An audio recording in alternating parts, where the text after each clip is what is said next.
Coucou, c'est Coco de la télé de Cyrano. J'espère que vous allez bien. Le mois de décembre oblige, on vous a concocté une édition spéciale fête. Nous allons vous présenter les lieux incontournables à ne pas manquer. Le marché de Noël, un lieu magique qui vous amène plein de douceur. Et pour ceux qui veulent rester au chaud, nous allons aller voir les beaux spectacles du Bambino. Également, Chloé va vous concocter des recettes magiques pour ces belles fêtes. Suivez-moi!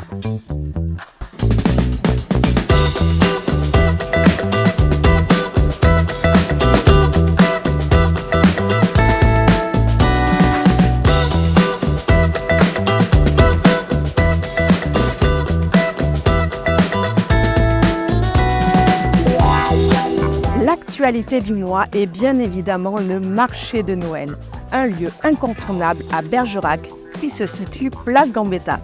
On se retrouve ici entre amis ou en famille pour profiter de ces belles fêtes de fin d'année. La télé de Cyrano vous présente ce lieu magique.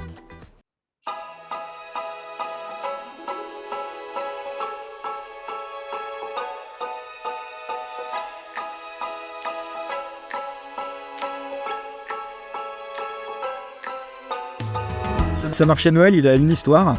Il a été créé par un collectif d'artisans. Et du coup, moi j'ai continué à faire ce que faisait le maître. Quelque part, ce marché a toujours existé. On a toujours participé au marché de Noël.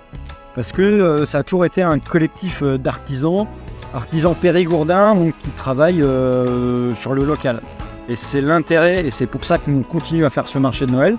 Parce que ce marché de Noël défend l'artisanat de Dordogne. C'est un ensemble de commerçants, on peut dire comme ça, de commerçants. C'est vraiment assez sympathique parce qu'on se connaît, on discute énormément ensemble. Voilà. Et en plus, bon, là, on a une clientèle quand même qui est fidèle et qui était très gentille. Voilà. Ah, c'est bien. Ce que je fais, mais je viens surveiller pour voir si les enfants envoient les listes de cadeaux et pour que les lutins les réceptionnent.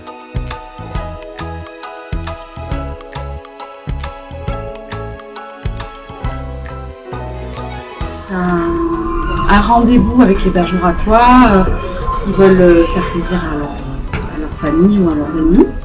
Et c'est vrai que ça fait 18 ans que j'ai le magasin à Bergerac, donc je pense que les gens me connaissent quand même bien. Et voilà, j'ai des clients fidèles, et puis des touristes aussi qui viennent. C'est la magie de Noël, tout simplement. Et puis je pense que ça représente bien quand même la tradition, qui fait toujours plaisir. Un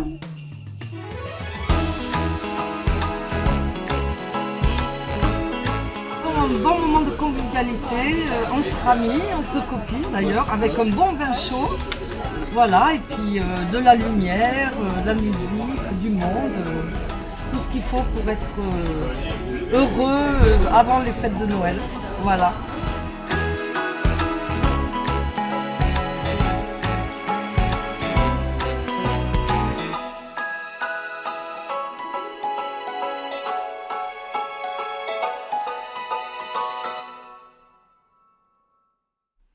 Entrez et venez visiter ce lieu magique, le Bambino, le music-hall iconique de Bergerac, qui vous propose des spectacles féeriques à vous en mettre plein les yeux. Suivez-moi!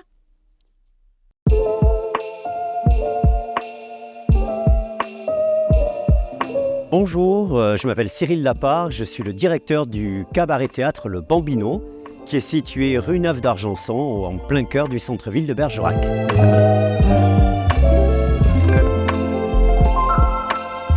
Le Bambino, c'est à la fois un lieu de fête et plus précisément un lieu de spectacle.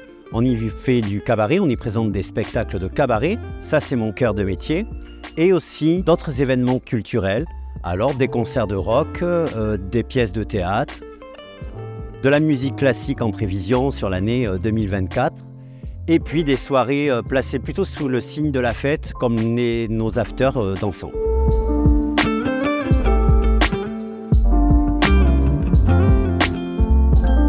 En fait, le Bambino, chaque année, se transforme vraiment en lieu féerique parce que ça nous rappelle et ça me rappelle de jolis souvenirs d'enfance Et puis sans cela, on ne serait pas le Bambino. Ici, on aime à dire, on a tous une âme d'enfant, que ce soit pour rêver lors d'un spectacle comme Bésame Mucho, mais aussi rêver lorsqu'on est des enfants et qu'on a envie de s'évader.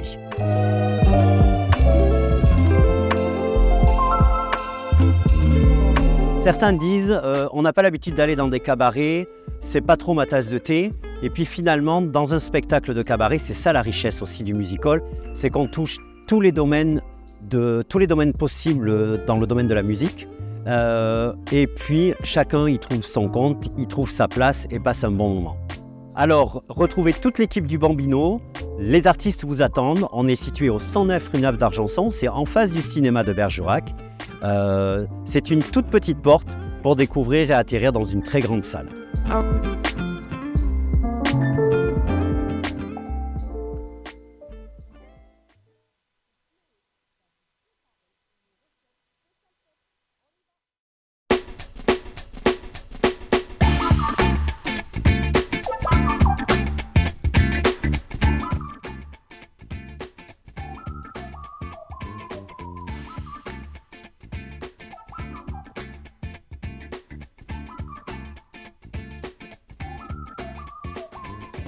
Alors comme d'hab, pour la recette, Julien il va vous balancer toutes les infos sur le côté de l'écran, donc vous avez juste à respecter les pesées et on est parti pour la première étape du biscuit. On va réaliser une pâte à choux.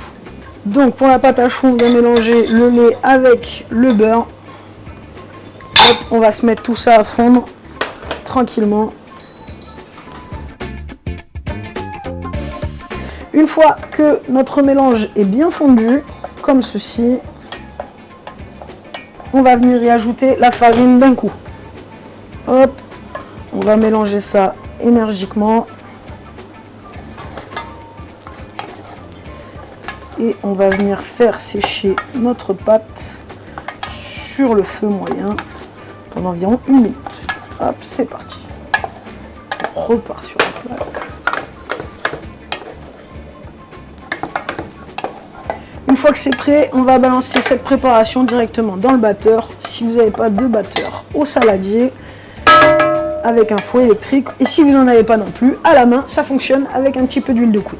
Pendant que ça refroidit pendant 2-3 minutes, on va préparer nos œufs. Donc on a un mélange de jaune d'œuf qu'on va venir mélanger avec un œuf entier. On va venir fouetter tout ça, délayer un petit peu. On va venir ajouter nos jaunes d'œufs petit à petit à la préparation. Donc la pâte à choux, on la réserve.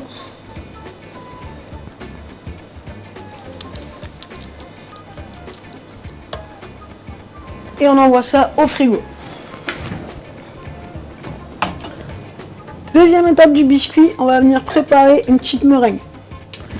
Tac. Donc on va mettre nos blancs d'œufs. Pac.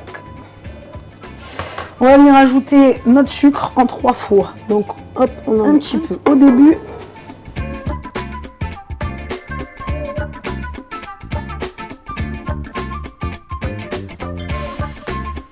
Une fois que la meringue est bien montée, hop, on peut voir apparaître un petit bec d'oiseau juste ici.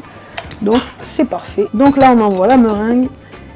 Et on prend bien le temps d'incorporer ça tout doucement en faisant des allers-retours. Surtout, allez pas trop vite à cette étape, sinon votre biscuit ne va pas assez monter. Et on y va en plusieurs fois.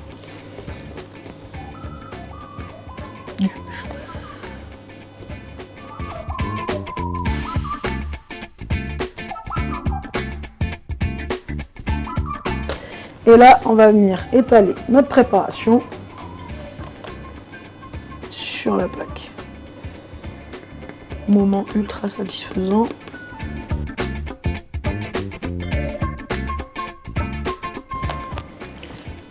Et on envoie ça au four, donc entre 12 et 15 minutes à 180 degrés. Ok, pendant que notre biscuit est parti au four, on va s'occuper de la crème à la passion qui va aller à l'intérieur de notre bûche et qui va nous servir aussi pour le décor. Donc là, toujours pareil, on retrouve les petits ingrédients sur le côté de l'écran et on n'a plus qu'à suivre le déroulé. Donc là, j'ai mélangé ma crème avec mon mascarpone. On va laisser ça monter jusqu'à l'obtention d'une crème assez épaisse qui se tient. Et on va ajouter notre purée de passion.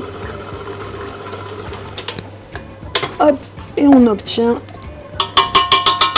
une jolie crème montée à la passion. Ok, à la sortie du four, on va devoir rouler notre biscuit de suite pour qu'il prenne la forme. Donc on va se munir d'un torchon bien propre. Tac, et on va prendre un tout petit peu d'eau. On va venir comme ça tremper un petit peu la main et on va venir l'humidifier. Ok, notre biscuit sort du four. Il est ultra moelleux. Tac. Donc là, on va simplement venir commencer à le décoller un petit peu sur les côtés. Donc là, si vous avez bien graissé le moule, ça va aller tout seul. Avant qu'il refroidisse vraiment tout de suite, on va venir lui donner une jolie forme arrondie. On les laisse refroidir. Et là, on peut faire ça la veille pour le lendemain, il n'y a aucun problème.